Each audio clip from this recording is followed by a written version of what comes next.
d'acteurs, vraiment, des amis longtemps. Les enfants, c'est mon fils, il y a des cousins, cousines, des amis qu'on connaît depuis le. C'est la famille composée. Maintenant, hier, avant-hier, eux habitent ici, rencontrés ici, ils viennent de Sri Lanka, ils habitent à Tonnerre. Voilà, tout le monde, c'est une famille. Voilà. Merci.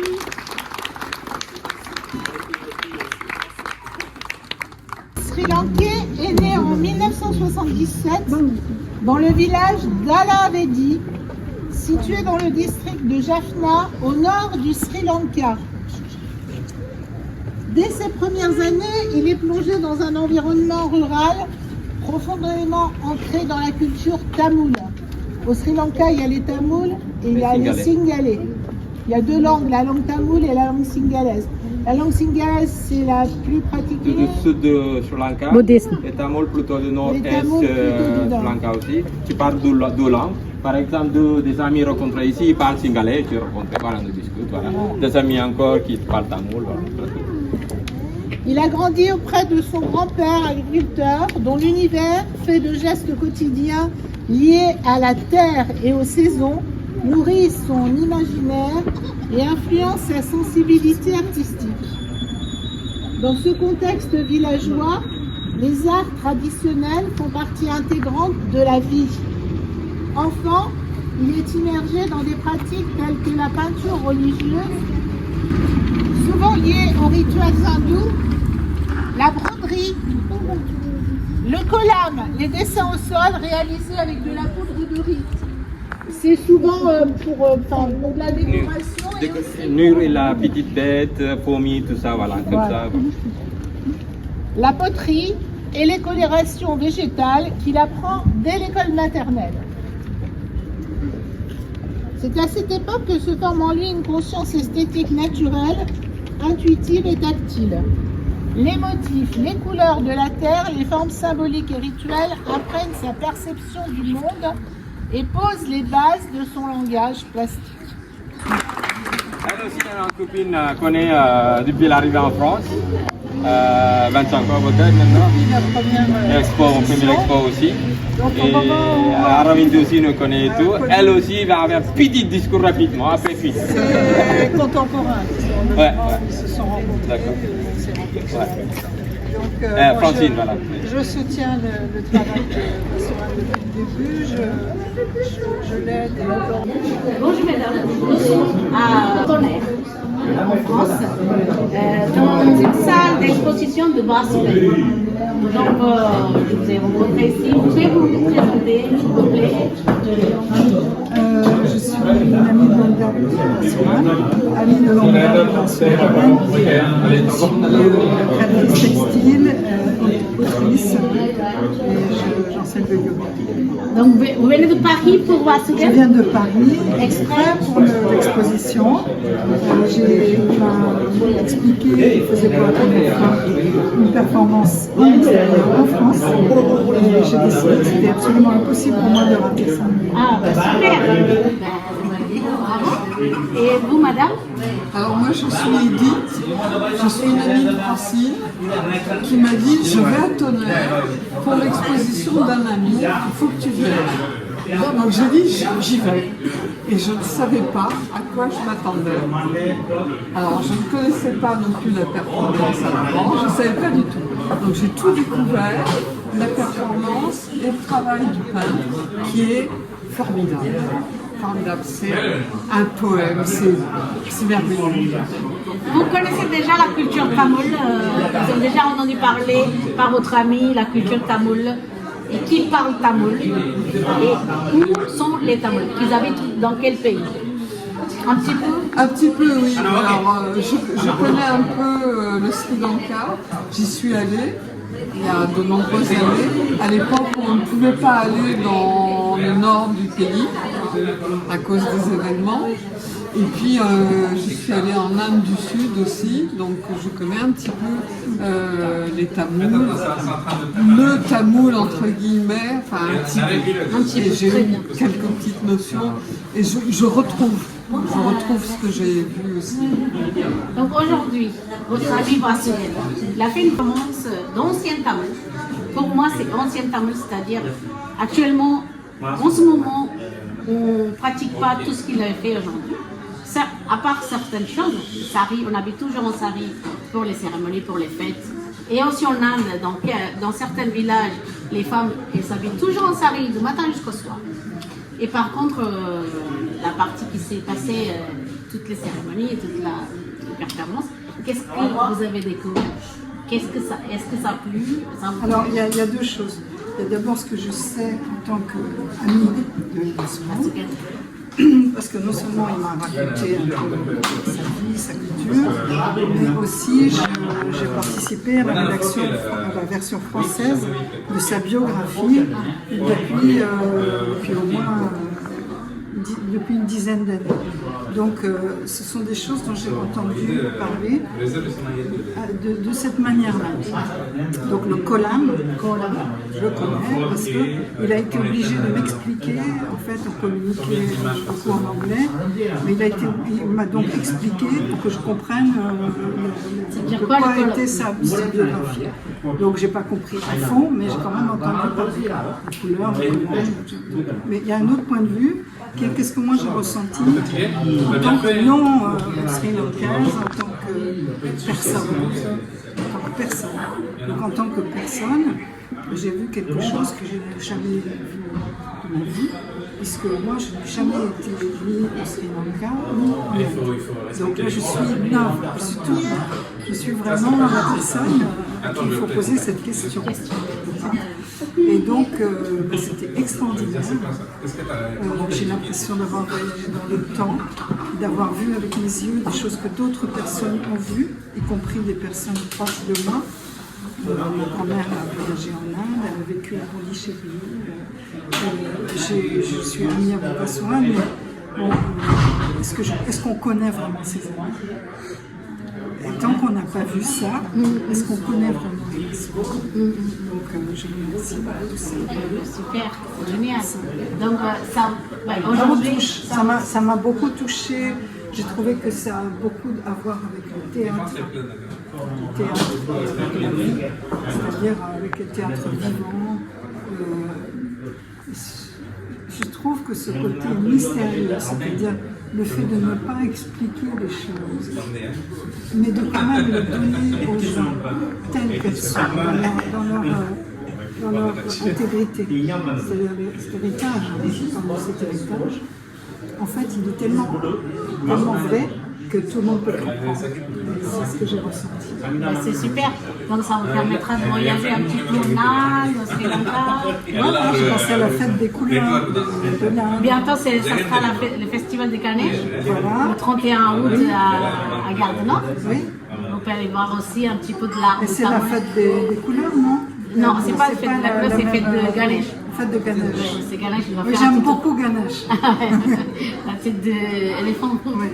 Je pense que Ganesh a dû beaucoup soutenir Vassouran pour sa détermination, sa constance, sa stabilité en tant qu'artiste. Franchement, Ganesh était avec lui. C'est toujours avec lui. C'est super. Ben, merci beaucoup d'avoir me permis de vous interviewer. Ça me fait plaisir de vous rencontrer, enchanté encore une fois et bonne journée. Un grand plaisir pour nous également. À une prochaine fois. À bientôt. Très belle découverte. À bientôt. À très bientôt. Merci. Au revoir. வாசுகண்ட இந்த அழகான ஓவிய கண்காட்சியோட சேர்ந்து நடந்த நிகழ்ச்சி கலையில 2 சிங்கள பெண்மணிகளை நாங்கள் சந்திச்சிருந்தோம். இவர்கள் கூட அந்த நிகழ்த்து கலையில ஒரு பார்ட்டிசிபெண்டாக இருந்திருந்தார்கள். அவர்கள்ட்ட இந்த நிகழ்த்து கலையை பற்றி 2 வார்த்தைகள் கேட்கலாம். முதல்ல அவர்கள் இந்த பிரான்ஸ் மண்ணுக்கு வந்து 7 மாதங்கள் தான் ஆகுது. அவர்களுக்கு ஒரு வியப்பான ஒரு விடயமாக இருக்கலாம். இங்கே ஒரு தமிழர் பிரான்ஸ் மண்ணில் பிரெஞ்சுக்காரருக்கு முன்னுக்கு எங்களுடைய பண்பாட்டை காட்டியிருக்கிற நிகழ்த்து கலையாக. அவர்கள்ட்ட அதை பற்றி கேட்போம். என்ன சொல்கிறாருன்னு பார்ப்போம். ஆனால் சிங்களத்தான் சொல்லுவார்கள். සිංහලම් தெரிந்தவர்கள் நீங்கள் புரிஞ்சு கொள்ளுங்க. අපි ඇවිල්ලා මාස 7ක් වෙනවා ශ්‍රී ලංකාවෙන්. දැන් අපි ඇවිල්ලා ඉන්නේ මේ අපේ ලංකාවේ අපේ ටැමිල් සහෝදරයෙක්ගේ චිත්‍රාදිනගෙනකේ චිත්‍ර ප්‍රදර්ශනයක් ගන්න අතරම මම සතුටුයි. මාස 7කින් ඇවිල්ලා අපේ සිංහල වුණත් අපි දෙමළ වුණත් අපි ඒ කල්චර් එක මේගොල්ලෝ අපිට අද මාර විදියට මාර ලස්සනට අපි දැක්කා. හරිම සතුටුයි. අපි ශ්‍රී ලංකාවේ ඉඳන් ප්‍රංශ වලට ඇවිල්ලා මේ වගේ අපේ රටේ දෙයක් දැකපු එක අපිට ඇත්තටම මාර සතුටුයි. Thank you. Thank you. මොනක් සතුටුයි ඇත්තටම. වගේ දෙයක් දැකීමට අපේ ලංකාවේ කෙනෙක්ගේ දේවල් ෆැමිලි උනත් සිංහල උනත් අපි ඔක්කොම එකතු වෙලා ඉන්නවා.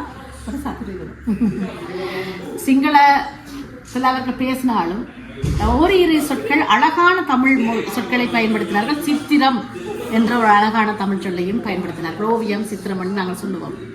தமிழ் பண்பாட்டை இங்கே காட்டிக்கொண்டு கேட்க நாங்களும் உங்களுக்கு உதவியாக வருகிறோம் என்று 2 சகோதரிகள் வந்திருக்கிறார்கள். அவர்களை வரவேற்றுக் கொண்டு இன்னொரு பகுதிக்கு போவோம். வணக்கம். வணக்கம் வாசுகன். இன்றைக்கு நாங்கள் பூர்கன் ரீஜியன்ல தொடர் என்ற ஊர்ல ஒரு அழகான ஒரு அறைக்குள்ள அத்தனையும் உங்களுடைய ஓவியங்கள் தான் நிறைஞ்சிருக்குது. இன்னொரு அறைக்குள்ளையும் அப்படித்தான். இப்ப கொஞ்ச நேரத்துக்கு முதல் நீங்க தனிய ஒரு நிகழ்த்துக்கலையை செய்து காட்டுறீங்க. எங்களுடைய தமிழ் பண்பாட்டை ஒரு நிகழ்த்துக்கலையாக அழகாக ஒரு 4-5 பேரை திடீரென்று தயார் செய்து காட்டுறீங்க. உண்மையில ஒரு என்ன சொல்றது, இப்படியான ஒரு நாடகத்தோட ஓவியம் வரைந்த ஒரு விடயம் தான். நாடக பாங்குல கூத்து பாங்குல ஓவியத்தை வரைகிற முறை தான் நீங்க செய்தீங்க. மிக அழகா இருந்தது. அதுக்கு மேல என்னுடைய பாராட்டுகள். இந்த அழகான ஒரு நிகழ்த்துக்கலையை நீங்கள் செய்தது பிரான்ஸ் மண்ணில, அதுக்கு இன்னும் ஒரு பாராட்டு. இன்னொரு அழகான ஒரு விடயம் என்னன்னு சொன்னால், நீங்க பிரான்ஸ் நாட்டுல இந்த பண்பாட்டை போற்றி பாதுகாத்து வர்ற இடத்துல மிகப்பெரிய பண்பாடு தமிழ். உலகம் போற்றும் உலகத்துல பழமையான பண்பாட்டை நீங்க கொண்டு இங்க காட்டியிருக்கீங்க. இந்த வகையில உங்களுக்கு வாழ்க்கை கூறிக்கொண்டு இந்த நிகழ்வு சார்ந்து உங்களுக்கு எப்படி ஒரு விடயம் உங்களுக்கு தோன்றினது, இப்படி செய்யணும் என்ற ஒரு விடயம் உங்களுக்கு எப்படி தோன்றினது? வணக்கம், நன்றி பிரியா. நீங்கள் பாரிஸ்லேருந்து ஒரு 175 கிலோமீட்டர் நேரம் இந்த பில்லுக்கு வந்தது. இந்த பில் வந்து எனக்கு ஒரு நேச்சுரல், அதாவது இந்த தொடர்ந்து ஒரு வழக்கமான 2 பில் ஃப்ரான்ஸில் நான் வளமையாக போகிறது. வருஷத்துக்கு 3 தரம் போவேன். இது அதில் 2ல் ஒரு பில் தான். 2013 இந்த பில்லுக்கு வரேன். எனக்கு இங்கே இருக்கிற ஆர்டிஸ்ட் மேர் கொஞ்சம் தெரியும். நான் இருக்கிற பில்லில் கொஞ்சம் ஆர்டிஸ்ட் மேர் இங்கே இருக்கிறேன். அதால் தான் அந்த தொடர்பு வந்தது. இதுக்குள்ள எடுக்கிற சில மரங்கள், கல்லுகள் எல்லாம் வந்து நான் இங்கே எடுத்த சில இதுகளும் இருக்குது இந்த படைப்புகளுக்குள்ள. இந்த டைட்டில் வந்து வியா ஃபேமிலி, அதாவது கூட்டு குடும்பம் இல்லாட்டி ஜாயின்ட் ஃபேமிலி என்ற டைட்டில் செய்தது. நான் ஏற்கனவே குவாடலூப்பில் போன டிசம்பர் மாதம் என்ன இன்வைட் பண்ணினவர்கள். அந்த டைட்டில் வந்து வியா ஃபேமிலி, நுசோமின் ஃபேமிலி, நாங்கள் ஒரு குடும்பம்ன்ற மாதிரி. இப்போ அந்த தொடரை வந்து, அந்த குடும்பம் என்ற ஒரு தொடரை வந்து நான் இந்த போன வருஷத்துலேருந்து அப்படியே தொடர்ந்து கொண்டிருக்கிறேன். அப்போ அந்த எக்ஸிபோ தொடர்ந்து கொண்டு வரும். அப்போ அந்த தொடர்ந்த இதுதான் வந்து இதில் கண்டினியூ பண்ணுறேன். சில நேரம் இந்த எக்ஸ்போவோட நான் நினைக்கிறேன் இந்த சீரி நிப்பாட்டுறனோ இல்லாட்டி யாரையும் கேட்டால், இன்னொரு கேலரி கேட்டால் சில நேரம் செய்கிறதுக்கு வாய்ப்பு இருக்குது. அதை விட நான் அடையாளம், கட்டுமரம் வந்து வேறு வேறு படைப்புகளுடைய தொடரும் இருக்குது. அதில் ஓவியம் மட்டும் இல்லை, சிற்பக்கலைகள் இருக்குது, போக்குவரத்து, என்னென்ன இந்த விஷுவல் ஆர்ட்டுகளை என்னென்ன வருவது ஒன்று கலைகளோ அதுகளை நான் அப்படியே உள்வாங்கி கொண்டு அந்த தலைப்புகளை கொண்டு வரேன். இப்போ நான் உங்கள்கிட்ட பார்த்து வியந்த ஒரு விடயம், நீங்கள் சிறுவனாக இருக்கைக்கே அல்லது இளம் வயதிலேயே வெளிநாட்டுக்கு புலம்பெயர்ந்துட்டீங்க. ஆனால் நீங்கள் பார்க்குற ஒவ்வொரு விடயத்துக்குள்ளேயும் அல்லது ஒரு இயற்கையான ஒரு விடயத்தை பார்க்கும் பொழுது அதுக்குள்ள தமிழ் என்ற ஒரு பண்பாட்டை கொண்டு வந்து நீங்கள் அதுக்குள்ள ஒட்டி வர்றீங்க. இப்போ ஒரு மரத்தின் கீழ்ப்பகுதியை பார்க்கும்போது அதில் ஒரு தமிழ் என்ற ஒரு விடயத்தை கொண்டு செய்கிறீங்க. ஒரு சாக்கு துண்டை எடுத்தாலும் அதில் ஒரு தமிழ் என்ற ஒரு விடயத்தை கொண்டு சேர்க்குறீங்க. ஒரு கல்லை எடுத்தால் கூட அங்கே தமிழ் பண்பாட்டை கொண்டு சேர்க்குறீங்க. உண்மையிலேயே தமிழன் கல் தோன்றி மண் தோன்றா காலத்தில் தோன்றிய மூத்த குடி என்று சொல்ற அளவுக்கான பழமை வாய்ந்த ஒரு குடியா இருந்தாலும் கூட ஒரு இளைஞனுடைய மனதுக்குள்ள எப்படி இந்த தமிழ் பண்பாடு, தமிழ் கலாச்சாரம், தமிழ் என்ற விடயம் உங்களுக்குள்ள தோன்றும்? நான் 13 வயசு வரைக்கும் யாழ்ப்பாணத்தில் தான் வாழ்ந்தேன். அப்பு வந்து ஒரு விவசாயி, அம்மம்மா ஒரு டீச்சர், தமிழ் ஆசிரியர். அப்போ அதை விட அந்த அளவட்டி என்ற கிராமம் வந்து கலைஞர்கள் அழகால் சூழப்பட்டது. அப்போ இதுக்குலேருந்து நான் செய்யாமட்டி தான் நீங்கள் கேட்குற கேள்வி பொருத்தமாக இருக்குது. அதால் வந்து இந்த தாவரங்களோட, இயற்கையோட, விலங்குகளோட, வீட்டு பிராணிகளோட கூட உறவு வாரத்துக்கு அந்த 13 வருஷம் கிடைச்ச அத்திவாரம் தான் அந்த எனக்கு இன்றைக்கு அத்திவாரமாக இருக்குது. அதை விட நாங்கள் இந்த வெளிநாட்டுக்கு வந்த பிறகு என்னுடைய அடையாளங்கள், நாங்கள் யாதும் ஊரை யாவலின் கேடில்ன்ற மாதிரி நாங்களும் எல்லா இடம் போயிருக்கிறோம். மனிதர்களும் ஆப்பிரிக்காவில் தான் எல்லா மனிதர்களும் வந்திருக்கிறோம். அந்த வகையில் இந்த கூரைன்றது வந்து இந்த குடும்பம் என்ற ஒரு கூரைக்குள்ளே தான் நான் பார்க்குறேன். கலாச்சாரத்தும் ஆணிவேராக இருந்தாலும் நான் கிழக்கிலையும் மேற்கிலையும் இருக்கிறதா ஜப்பான் எக்ஸிபிஷன் செய்தது, கரைபேரியன் செய்தது, இந்த 2 கலாச்சாரத்துக்களையும் எங்களோட இருக்கிற தொடர்புகளையும் இப்போ தமிழர்கள் 854ஆம் ஆண்டு கோட்லுக் கரைபியன் ஐலண்ட் கரும்பு தோட்டத்துக்காண்டி பெண்கள் எல்லாம் கொண்டு போயிருக்கேன். இப்போ அதுகளுடைய கதைகள் எல்லாம் நான் நேராக போய் பார்த்ததற்கான ஆதாரங்கள். இப்போ அதுகள் எல்லாத்தையும் ஒரு நூலுக்குள்ளே கொண்டாதான் நான் அப்போதான் அந்த செய்யக்கலாம். அந்த நூலை எல்லாருக்கும் கொடுத்ததுக்கு காரணமும் வந்து அந்த நிகழ்த்துக்கலையில் அந்த ஒரு தொடர்பு ஒரு கூட்டுக்குள்ள மனுஷன்ட குடும்பம் மண்ட இதுக்குள்ள வரதான் நான் அதை மென்ஷன் பண்ணினேன். ஸோ இப்போ அந்த வகையில் எங்களுடைய அடையாளங்கள் என்ன அறியாமலே அது இருக்குது. மாணிவேர் 13 வருஷம்ன்றது நீண்ட காலம். இங்கே நான் போகும் வரைக்கும் நான் இருந்தேன். அவன் பூவைக்கில் தான் வந்து நான் அந்த ஊரை விட்டு கொழம்புக்கு வந்தேன். எனக்கு திரும்பி போகல. ஸோ ஆணிவேர் இருக்கும். அதோட பக்க வேர்களாக நான் போகிற பயணங்கள் அதுகள் ஒரு அடையாளங்களும் உள்ளுக்குள்ளே வரும். இப்ப பயணங்கள் போறது ஒரு விடயமா இருந்தாலும் நீங்க போற பயணத்துக்குள்ளேயும் கூட எங்களுடைய ஆணிவேரை தானே தேடி அதான் சொல்றேன். அந்த ஆணிவேர் எப்பவும் இருக்கும். அது ஆறாறு பக்க பேர் வந்து கொண்டு இருக்கு. மிக அழகான ஒரு ஒரு இளைஞன் நீங்கள். உங்களுடைய எண்ணப்பாடு மிக அழகா இருக்குது. ஒவ்வொருவர் இந்த தமிழையும் தமிழ் பண்பாட்டையும் தமிழ் மொழியையும் ஒவ்வொரு வடிவத்தில் பேணி காட்டினார். இலக்கிய வடிவமாக, கலை வடிவமாக. ஆனால் நீங்கள் ஒரு ஓவியம் என்ற ஒரு அழகான ஒரு கலையை கையில் எடுத்திருக்கிறீங்க. இந்த ஓவியம் சார்ந்து உண்மையிலேயே தமிழ் பண்பாடு இந்த உலக புகழ் பெறுறதோட உங்களுடைய ஓவியங்களும் உலக புகழ் பெற வேண்டும் என்ற உங்களோட வாழ்த்துக்களை சொல்லிக்கொண்டு அந்த ஒரு பங்கு எங்களுடைய பங்காகவும் இருக்கும் என்ற நம்பிக்கையோட உங்களிடமிருந்து நன்றி பாராட்டி நன்றி. இவ்வளவு தூரம் வந்ததுக்கு இப்ப எனக்கு இன்னும் நிறைய பேர் சொல்றவேல் தமிழாக்கள் படப்பில இருந்து தூரம் ஓவிய கண்காட்சிகளுக்கு வார இல்லை அண்டெல்லாம் சொல்றதுக்கான பெரிய விட வந்து இந்தியன் என்ற திறப்புலாவை தான் நான் சொல்லுவேன். கிட்டத்தட்ட எனக்கு தெரிஞ்ச குடும்பம் சார்ந்தும் நண்பர்கள் சார்ந்தும் கிட்டத்தட்ட 5 ஃபேமிலி பரிசில் 175 கிலோமீட்டர் தாண்டி வந்திருக்கணும்டா வந்து தமிழாக்கள் இல்லை தொடர்பு இல்லைன்னு சொல்ல முடியாது. எல்லாரும் எல்லா கடைக்கும் போக மாட்டினோம். ஒரு கடை திறந்தால் அதில் ஒரு 50 பேர்ல 5 பேர் போகணும். அதே வகையில் இந்த 5 குடும்பம் தூரத்திலிருந்து வந்து 5 நண்பர்கள் தூரத்திலிருந்து வந்து சில பேர் இங்கே தங்கி நிற்கணும். ஹோட்டல் எடுத்து தங்கி நின்று வீடு எடுத்து தங்கி நின்று நாளைக்கு போகணும். ஸோ அவ்வளவு செலவழிச்சு என்னத்துக்கு என்ன வரைக்கணும் எனக்காண்டி இந்த படைப்புகளை ஊக்கப்படுத்துறதுக்காண்டி. ஸோ அது ஒரு பெரிய அவைக்கு நன்றியும் கூறுவோம். இந்த இடத்துல ஒரு பெரிய விஷயம் இந்த விழா தாண்டி வந்து எனக்கே வியப்பா இருந்தது. இன்றைக்கு நான் ஒரு 5 மணிக்கு 6 மணிக்கு தொடங்கும் போது ஒரு 5 மணி போல சுற்றி பார்த்தா கிட்டத்தட்ட ஒரு 20 பேர் பரிசில இருந்து வந்த தமிழாக்கள். ஒரு துணர் ஆக்களும் இல்லை அந்த ஆர்கனைஸ் பண்ற ஏரியா தவிர ஒரு குறிப்பிட்ட நேரத்தில் பார்த்தா ஒரு தரம் இல்லை. தொடங்க கிட்ட தடபடாம டைமுக்கு வந்துட்டு நம்ம எல்லாரும். ஸோ அந்த டைம்ல நான் யோசிச்சேன் அது ஒரு வியக்கத்தக்க விஷயம். ஆனால் அதே நேரம் அது சாதாரண விஷயமாயி நான் யோசிச்சேன். இது அது நோமல் சாதாரண ஆக்கள் சொல்றதுக்கு எதிர்ப்பு மாதிரியாத்தான் அது. நீங்களும் கூட இவ்வளவு தூரம் வந்ததுன்றது வந்து பெரிய விஷயம். என்ன பண்ணி நின்றுட்டு போறன்றது வந்து ஒரு முக்கியமான விஷயம். இல்லை ஒரு விடயத்தை ஒருத்தர் எடுத்து செய்கிறார் என்று சொன்னால் அது ஒரு ஆணித்தரமான விடயமாக இருக்கும் பொழுது அது எங்களுடைய மனதை ஈர்க்கும் பொழுது நிச்சயமாக அதுக்கு உறுதுணையாக அதுக்கு உண்மையானவர்கள் இருப்பார்கள். எல்லாராலையும் எல்லா இடங்களுக்கும் போக முடியாது. ஆனால் தமிழ் என்ற ஒரு வட்டத்துக்குள்ள ஒரு குடைக்குள்ள நீங்க சொன்னது போல ஈழத்தமிழாக இருக்கட்டும், தமிழ்நாட்டு தமிழர்களாக இருக்கட்டும், மலேசிய தமிழர்களாக இருக்கட்டும், நாங்கள் தமிழ் என்ற ஒரு வட்டத்துக்குள்ள இன்றைக்கு நான் பார்த்தேன் இந்திய தமிழர்களும் கலந்து கொண்டார்கள். கனடால இருந்து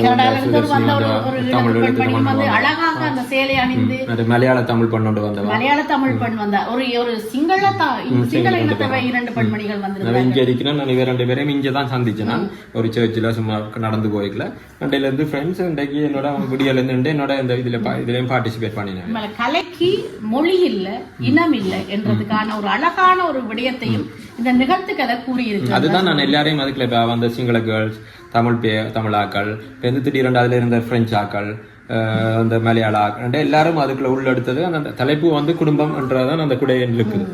கூட்டு குடும்பம் என்றது உண்மையில கூட்டு குடும்பத்தை தான் நான் பார்த்தேன். நீங்க சொன்னது போல சின்ன குழந்தைகளும் சரி பிற நாட்டு ஆக்களும் சரி இதுக்குள்ள எல்லாருமே பிரெஞ்சுக்காரர் சேலைகளை பிடித்திருந்தார்கள். ஒரு கனடாவிலிருந்து வந்த ஈழத்து பெண்மணிய சேலை அணிந்து அழகாக ஒரு நிகழ்த்து கலையை செய்திருந்தார். அந்த ஒரு பார்க்கும் பொழுது எனக்கு ஒரு நாடக பாங்கான அரங்குல நடந்த ஒரு ஓவிய கண்காட்சி. ஆமாம், அது அரங்கியல் அதுதான். அது எல்லா வகையான கலையையும் அது உள்வாங்கும். அந்த நுண்கலை மிக அழகாக இருந்தது. இப்படியே நீங்கள் தொடர்ந்து பயணிங்க. மேலும் மேலும் மேலும் மேலும் மிக அழகான ஒரு பாதையை நீங்க வரைஞ்சு கொண்டு போங்க. அந்த பாதைக்குள்ள நாங்களும் உங்களை பின்தொடர்ந்து வந்து கொண்டிருப்போம்.